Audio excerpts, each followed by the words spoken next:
서울 반도체에서 직원들이 방사선에 피폭되는 사고가 발생했습니다. 네, 왜 이런 사고가 발생했는지 그리고 피폭된 직원들은 안전한 것인지 서균열 서울대 원자핵공학과 교수와 함께 자세한 이야기 나눠보겠습니다. 네. 어서 오십시오. 교수님 네, 어서 오십시오. 반갑습니다. 작업 도중에 방사선에 이제 피폭이 됐다 얘기를 들었고 또 뭐 하청 관계가 있었던 모양입니다. 네. 사건의 경위를 좀 먼저 얘기를 해주신다면요. 사실 있을 수 없는 일이 일어난 건데요. 네. 보통 세탁기만 하더라도 일단 세탁기가 장전되고 물이 나올 때 문 못 열지 않습니까? 그렇죠. 예. 예. 그런데 이것도 마찬가지입니다. 방사선을 가지고 발광 다이오드니까 이거 조그만 반도체죠. 이거를 부수지 않고 결함 검사를 하는 게 이제 X선 방사선이죠. 예. 그러니까 이런 X선 검사는 일단 문이 닫혀야지 작동을 합니다. 그런데 왜 어떻게 이게 열린 상태에서 작동을 했을까? 그리고 사람들 작업자의 손이 들어갈 이거는 웬만한 제3국 후진국에서도 상상하기 힘든 그런 일이라는 거라서 이번에 그 감독자는 그동안 뭐 하고 있었는지 단순한 그 행정 처분이 문제가 아니고 능사가 아니기 때문에 한번 깊이 그 조사를 해봐야 될 사안이라고 봅니다. 말씀하신 대로 세탁기도 그렇고 뭐 냉장고도 하다못해 열려 있으면 네. 소리가 난다든가 하는 건데 그러면 그 센서를 뭔가로 이렇게 가려가지고 계속 작동시키는 뭔가 자기네들끼리 변칙적인 방법을 쓸 수도 있는 겁니까? 잠금 장치를 해제한 것이죠. 그냥 풀면 됩니다. 풀어서. 그렇죠. 그런데 그러면은 그걸 과연 작업자들이 그렇게 했을까요? 아닐 수도 있죠. 뭔가 체계적으로 그 위에서 그걸 허용하고 그리고 교육 내용에도 열고 또 해도 된다고 했답니다. 이게 사실이라면은 그러면 감독 기관은 그동안 수수방관하지는 않았는지. 그래서 제가 그 부분도 짚고 넘어가야 됩니다. 단순히 몇 사람 네. 벌하는 정도가 아니고 도대체 어떻게 하다가 안전의식이 이렇게 빠져버렸는지. 그러니까 기가 빠진 것이죠. 예. 가장 기본적이면서도 필수적인 안전 절차를 지키지 않았다는 부분을 지금 교수님께서 지적을 해주셨는데 방사선 피폭 의심 환자를 보면요. 7명 중에 2명은 이 손가락에서 홍반 그리고 통증 같은 증상이 나타났다고 합니다. 그런데 혈액하고 염색체를 검사했더니 거기서는 이상이 없는 것으로 나왔대요. 근데 이렇게 되면 큰 문제는 없는 겁니까? 아무도 지금 예단할 수는 없죠. 왜냐하면 혈액에 나타나는 것은 임파구가 준다. 적혈구, 백혈구 특히 예. 줄어든다. 근데 이거는 조금 장기적으로 나타날 수가 있기 때문에 지금 없다고 해서 안심할 건 없고요. 근데 그 홍반이라는 것은 굉장히 좀 경고성이 있는 겁니다. 왜냐하면은 기본적으로 굳이 숫자를 따진다면은 일반인 선량보다 작업자는 50배 더 받을 수도 있습니다. 그런데 지금 홍반까지 나타나는 것은 그 50배의 또 100배. 예. 그러니까 일반인 허용 선량의 약 5,000배까지 가면 그런 현상이 나타나요. 굉장히 심각하죠. 그것도 1년 선량을 순식간에 맞은 거죠.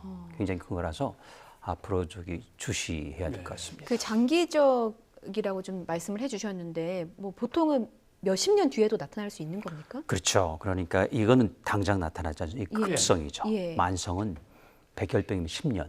예. 그리고 보통 이런 식도암이다, 피부암 20년. 그러니까 그때까지 누가 이분들의 그 안전을 장담할 수 있겠습니까? 예. 흔히 이제 취재를 하다 보면 그런 얘기 하거든요.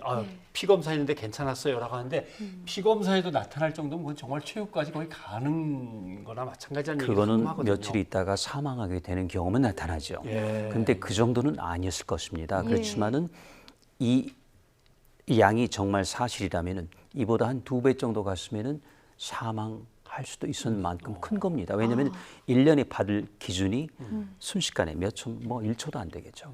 그게 큰 거죠. 일부 보도에서는 방사능에 노출된 사람이 몇십 명 될 거다라는 보도가 나왔는데 해당 업체에서는 아니다, 딱 7명 거기다라고 얘기를 했단 말이죠.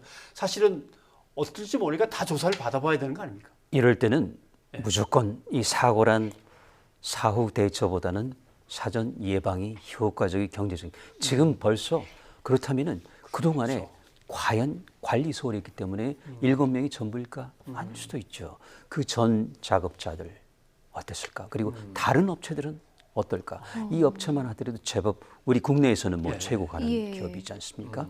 과연 다른 업체들은 제대로 지켰을까? 이걸 한번 합리적으로 의심할 시점입니다. 예, 그 부분이 사실 궁금한데 지금 저희가 말씀 나누면서 서울 반도체라는 회사가 도대체 어디야라고 생각하실 분들이 있어서 제가 잠시만 설명을 드리면요. 이름과는 달리 주력 품목은 LED 제품입니다. 교수님께서 짚어주신 대로 국내 시장 1위를 지키고 있는 중견 기업이기도 한데요. 다른 반도체 관련 제조사들이 있는데 그 관리가 좀 허술하게 된 건지 아니면 다른 반도체들도 비슷한 양상인 건지 이 부분도 좀 궁금한데요. 아무도 모르는데요. 저는 이런 사건이 있을 때마다 항상 보수적으로 네. 그리고 이게 혹시 빙산의 일각은 아닐까 수면이 뜬 게 이 정도예요. 예. 그러면 이보다 더 못한 업체에서 과연 왜냐하면 왜 이렇게 했을까요? 예. 왜 해제했을까요? 짧은 시간에 많은 양을 검사하고 검사해야 해야 되니까요. 되니까. 예. 다른 업체는 더 경쟁을 할 겁니다. 그렇기 때문에 분명 이러한 잠금 장치 해제가 이 회사뿐만 아니고 다른 데도 만연돼 있을 수도 있다. 그래서 이번 기회에 전수조사를 하고 작업 일지를 살펴봐야 될 것이다. 예. 이렇게 봅니다. 근데 이제 항상 그렇게 잠금 장치를 해제하고 작업을 해 왔다면 그게 현장 작업자들이 몰래 속닥속닥해서 한 건 아닐 것이다. 네. 그럼 그 위에 뭔가 있을 수도 있는 거고 아예 교육할 때 열어놓고 하면 속도가 나는데 그 대신 좀 조심 좀 해. 뭐 이렇게 할 수도 있고 결국은 어떻게 보면은 이 문제가 커질 수도 있는데 만약에 거기서 어떤 혐의점이나 비위가 드러나면 어떤 처벌을 받는 겁니까? 이거는 단순한 행정 처분이라는 것보다는요. 예. 사실은 특별 경제사범, 가중처벌, 뭐 예. 배임 이게 성립할 수 있는 아주 중대한 행위입니다. 예. 그렇기 때문에 이번에는 그 부디 이거를 축소하지 말고 예. 전부 펼쳐야 됩니다. 하다 보면은 규제기관의 잘못도 나올 겁니다. 예.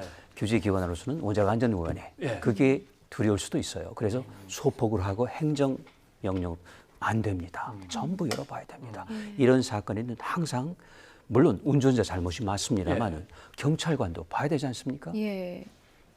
전수조사가 필요하죠. 교수님, 저희 그 교수님께서 말씀하시는 저희 인터뷰를 보고 관련 업종에 근무하는 분들께서 혹시 나도 피폭되진 않았을까라고 의심이 되신다면 어떤 검사를 어디 가서 받아야 하는 겁니까? 일단은 원자력 의학원 이런 병원이 있는데요. 예. 그보다 더 중요한 거는 심리적인 치료입니다. 아, 엉뚱하게 심리적인 들리시겠지만요. 그것까지도, 예. 나도 그럴 텐데 어. 오히려 이런 의학적 방사선을 받은 것보다도 그런 걱정이 있죠.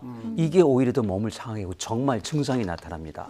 권태감이 있고 피로하고 구토가 나고 상상 임신처럼 똑같습니다. 이 치료를 받으셔야 돼요. 그래서 일단 제가 권하는 거는 물론 방사선 치료도 중요하지만 예. 그보다 더 중요한 건 정신적인 치료가 필요합니다. 그러니까 치유가 필요한 것이죠. 굉장히 심각한 사안입니다.